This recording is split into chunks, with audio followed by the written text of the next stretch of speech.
एका शाळेत एका वर्गात होते 50 विद्यार्थी. शिक्षकांनी प्रत्येकाला एक एक फुगा दिला आणि सांगितलं आपलं नाव त्या फुग्यावर लिहा. सगळ्यांनी नाव लिहिलं आणि मग शिक्षक म्हणाली, आता हे सगळे फुगे वर्गात सोडा. 5 मिनिटांनी शिक्षक म्हणाले, आता ज्याच्या फुग्यावर तुमचं नाव आहे, म्हणजे ज्या फुग्यावर तुमचं नाव तुम्ही लिहिलं होतं, तोच स्पेसिफिक फुगा शोधा. विद्यार्थी धावले. फुगे इकडून तिकडे उडत होते, धडकत होते. पण 15 मिनिटं झाली आणि एकाही विद्यार्थ्याला आपल्या स्वतःच्या नावाचा फुगा मिळालाच नाही.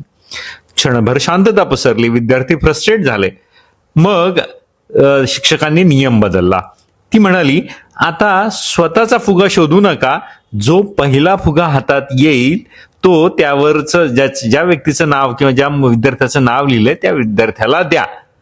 आणि काय जादू झाली, फक्त 5 मिनिटात प्रत्येक विद्यार्थ्याच्या हातात त्याच्या नावाचा फुगा होता. शिक्षिका हसली आणि म्हणाली, हेच आहे आयुष्याचं सत्य. जेव्हा आपण फक्त स्वतःचा आनंद शोधतो, तो हातातून निसटतो किंवा तो मिळवायला खूप वेळ जातो. पण जेव्हा आपण इतरांच्या आयुष्यात आनंद निर्माण करतो, आनंद देतो, तो आपोआप आपल्याकडे परत येतो. त्यामुळे आनंद मिळवायचा असेल तर आधी आनंद द्या.